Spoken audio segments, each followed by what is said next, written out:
Right, so welcome to this video. This is a Diaboromon deck profile. So I ran this specific deck 2 weeks ago, as you would have seen in the last video. I went up against two versions of Lugamon, and beat both 2-0 and 2-1. The only loss out of those 5 matches was on the basis that I bricked quite heavily. And I didn't have any level 3s in that game. It was extremely bizarre. But we'll get started. We'll start with the eggs, and we run 5. So we've got 4 of the BT2, and then we run 1 of the BT5. Now, the egg could be put in any ratio, honestly, and it will work out for you fine. It's just your preference on whether you want a DP boost like the BT2 does. It gives you the extra 2000 if you have another Digimon with the same name in play, or you can go for draw power. But I find when you're swinging, you're doing a lot of your attacking with this deck using your tokens as opposed to your top level Digimon. I mean, if you want to get that early draw in, by swinging with something level 3 upwards that has the unidentified trait in it, then by all means do so, but I think you're going to just lose your Digimon. So these are the 5 eggs that I run with. I go for more of a preference on the DP boost. Moving on to the level 3s, it's just 12 Carons. That's all it is. We've got 4 of the BT2, 4 EX1s, and then 4 BT5s.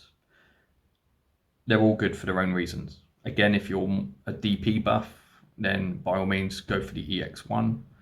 If you prefer your draw power, which isn't once per turn, might I add, then use the BT2 Caromon, because if you play another Digimon with the same name, you're going to constantly draw cards. So you spam out a series of tokens, you're spamming more draw power into your hand. The BT5 Caromon is one of the best searchers in the game. And it was probably one of the best searchers at the time of its release, if not the best. You get to reveal 5 cards, pick a Digimon with unidentified in its traits, and you get to pick out an Errata Sonata. So it gets 2 targets. It often does. It rarely whiffs. If it does whiff, there's clearly something wrong with your deck. But this whole deck is pretty much filled with unidentified, so you're always guaranteed to pick out 1 target. You only run 4 Erratas in this, so it's a little bit more tricky to find him, but it is a turn 1 play with this particular searcher, whereas the other 2 sets of Carers just use those in raising. But again, it just depends on what you prefer, whether it's the DP boost or the draw power. Level 4s. We run 10 level 4s. We run 2 Mercurymons, 4 Curasarimons from BT2, and then 4 again from BT5. Having 2 hybrids is just ideal. The way you play, you want a black tamer in play. You're going to have, we're going to talk about the tamers shortly, but there's going to be specific tamers which you will digivolve onto because they're always guaranteed to be unsuspended, unless you're going up against a green coloured deck like Rosemon. But it's just a good 2-off to make sure that you consistently find your hybrid, and if you need it for game with that last 2 memory that you have, it works out very well. Curasarimons, these 2 cards are just nuts. This one allows you to gain a memory every time that you play a Digimon with the same name. We'll come on to that a little bit later. The next one, all of your Digimon with the same name as this Digimon gain Rush. Again, we'll come on to that later. But it's when Digivolving effect. This Curasarimon is a turn 2 card. Ideally, you want to be having Errata, on board as soon as you can. Sorry, as soon as you can. So Digivolving, playing him for free is ideal. But yeah, definitely a turn 2, or if you're not starting first, then on turn 1 potentially you might have the memory to do it. I would imagine you would, based on other decks using searches of free cost. But yeah, these 2 cards are insane, and we'll talk a little bit more about those shortly. Moving on to the level 5s, the ultimates.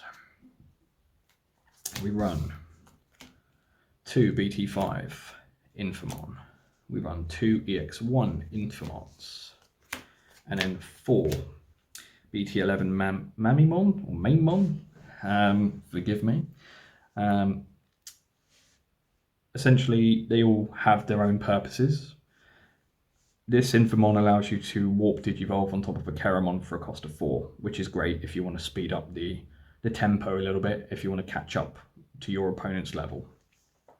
Now, its on deletion effect is also very good. You get to play a Diaboromon token, and that can spark all sorts of effects depending on what you have in play. Let's just say you have, a certain Digimon, where its all turns effect will kick off as soon as you play a Digimon by an effect. You get to delete something on the board depending on how many of that Digimon you have in play. You're getting rid of something either a low cost or a high cost. The next Infamon is just a good, I put it as a little bit of a dark horse in this deck. It's got an opponent's turn once per turn. If your opponent digivolves into a level 5 or higher Digimon, it gains a memory. You gain 1 memory rather. So it has caught opponents off guard. Sometimes they'll digivolve into that level 3 using what free memory they did have. They're suddenly finding themselves on 0, but because they've done that, you gain another memory, they pass turn. It has caught people off guard. It's just a very good card. It's inherited as well. Just gives you an additional 2000 DP. And that that's for all of your other Digimon with the same name. That includes the tokens you're playing. We'll discuss that shortly. But it's just a good card. However, this card is nuts. This card is what speeds this deck up. You digivolve for a free cost in some scenarios, depending on, training cards and whatnot. But you digivolve, reveal 5, you play a Tamer, if you find it. It's rarely withs, but if it does, it's unfortunate, but you can still move on from there. It's inherited as well. If you play another Digimon by an effect, you're giving that Digimon or another one of your Digimon blocker. It's ideal on a defensive side. They're all very good cards for their own reasons. Ideally, you're only playing Infamon, this one, if you're, wanting to speed up. This one here is just for catching your opponents off guard, really. And sometimes it does happen. Whereas this is your main level 5. You want to be trying to get him on board in order to get your Tamers out. So it is what it is. But yeah, you want to be playing this one above these 2 unless the certain situations sort of arise from it. Moving on to level 6s. So we run 5. We run 4 of the new Diaboromon Ace. The card's nuts. It's just nuts. If you think Pseudomon is the best ace in the English format so far, you're incorrect. This card's the best one. I'll explain why and justify it soon. The other Diaboromon I play is the EX1. However, it could be replaced by the promo Diaboromon. I'll explain why in a sec. The Diaboromon Ace is your boss level Digimon. It's as simple as that. This card, you can either counter and blast Digivolve for no cost and potentially wipe something from the board depending on how many tokens you have in play, or other Diaboromon. Or, I find for this card, you use it on your own turn, Digivolve for free, play out a token, potentially if you've got a couple of Dioratas in play at the time, which you're probably bound to at that point. You spam out more tokens, and then its all turns effect can then be triggered. You get to destroy something with a play cost of 3 initially. However, with each other Digimon with the same name, each other Diaboromon that you have in play, you're raising that play cost up by 2. So if you have 2 erratas in play, you've spammed 1 token from him, you spam another 2 from the errata, you suddenly find that you can delete anything up to a 9 cost just with 1 Digivolve. So it's a very good card, and if you have certain level 4s under it, namely one of the 2 versions of Kurosarimon, you can do a whole range of different things. So let's just say, same scenario with the erratas, so you've got 2 of them in play, Digivolve, spam out 1 token from him, 2 more from the erratas. If you have this Kurosarimon underneath, you're gaining a memory for each Digimon played. So you suddenly gain 3 memory back. So it's like you've Digivolved for its Blast Digivolve cost, which is nothing. On the other hand, if you still got memory after that Digivolve, this Kurosarimon is what will work out massively, because it will give all of your other Digimon with the same name Rush. So you can find that you're spamming 4 attacks at your opponent's security, just for giggles, really. So yeah, these are pretty good cards to have underneath him. With regards to the EX1 Diaboromon, I find I rarely ever play it. It's just a good defensive card. It'll give, it's a security effect after all. I can play a token if it gets hit in security. Alternatively, opponent's turn, all of my Diaboromon game blocker. So if I have a series of tokens in play, they all get blocker. But the reason why it rarely finds game time is because most decks nowadays have piercing, or they're in a position where they can minus a lot of DP and just completely board control and board wipe. So I find this only comes up on certain occasions, but that's why you could potentially swap it out for the other Diaboromon. Whereas this one, for each Diaboromon that you have, that includes its tokens, you get an additional security attack +1. So you could swing for 5 checks alone with just this Diaboromon, really. If you want to go super aggro, as long as you've got a DP, I would imagine it would survive. But yeah, I find this is already aggro enough. You don't need this one. Maybe have something defensive to be as a worst case scenario, and it sometimes does come up.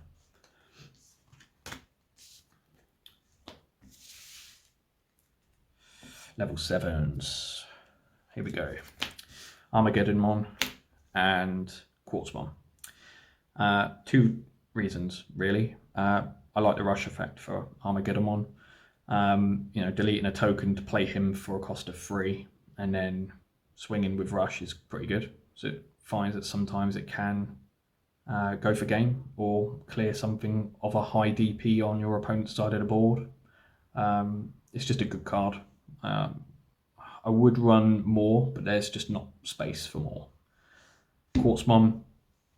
Now this could easily be replaced by Def X, but I find this is more appealing, especially in the current meta, because let's face it, you go up against D-Brigade or Lugamon, you're going up against, or I dare say even a Mervamon, but you're going up against an opponent's board who's going to have plenty of Digimon in play, probably got plenty of Tamers.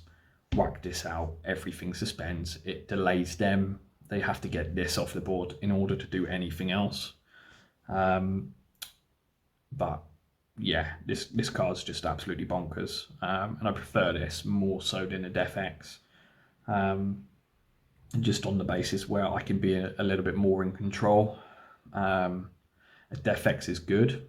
You can Digivolve 1 on all your opponent's Digimon and get rid of level 4s and lower, but I just find this is more ideal, especially when you're attacking and you can, if you flooded your own board with tokens, you're effectively swinging and then trashing an unknown amount of security in order to go to get the win. And I find sometimes this has come up where I'm trashing more than 2 security before the final swing kicks in, and I'm just going for game.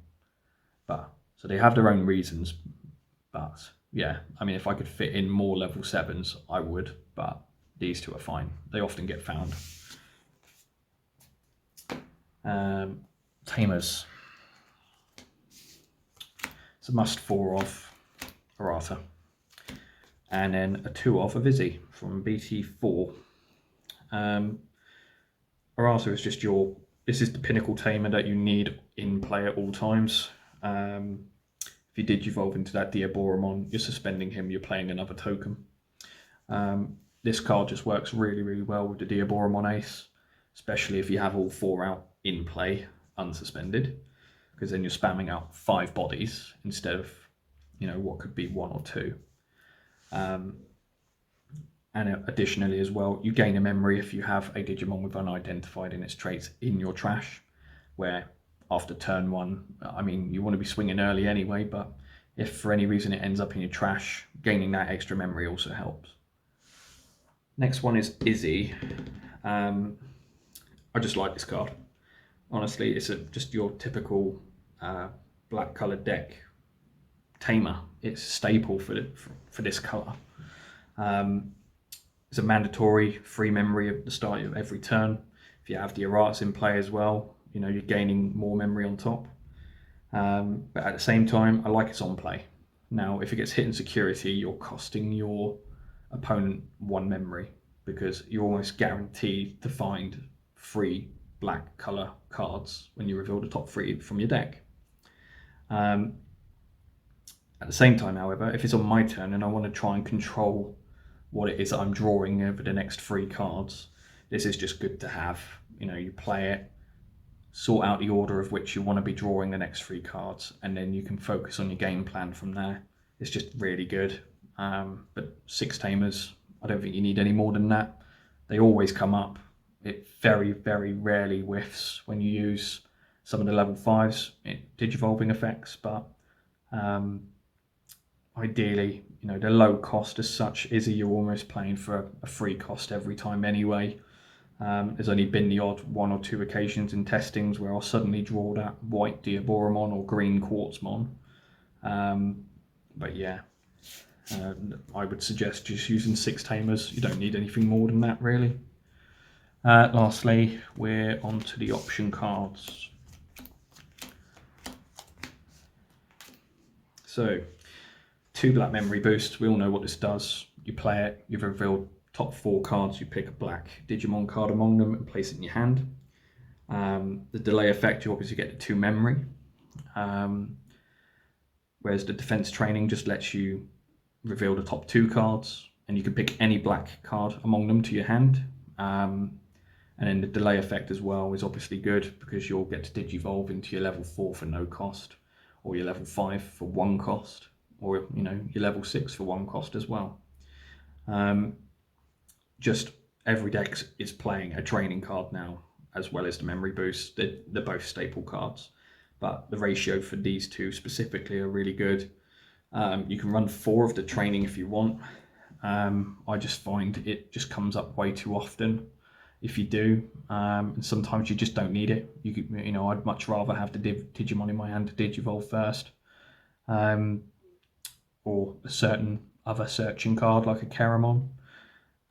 So yeah, just 2 of those, 3 of those. Defense cards.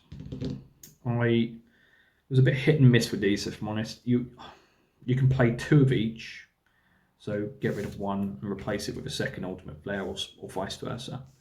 But I found running 1 of each does well. Ultimate Flare is just a very good defensive card. You Digivolve 3 on one of your opponent's Digimon, and you get to delete all of your opponent's Digimon with a play cost of 3 or less. So it's good against things like Luger and D-Brigade. However,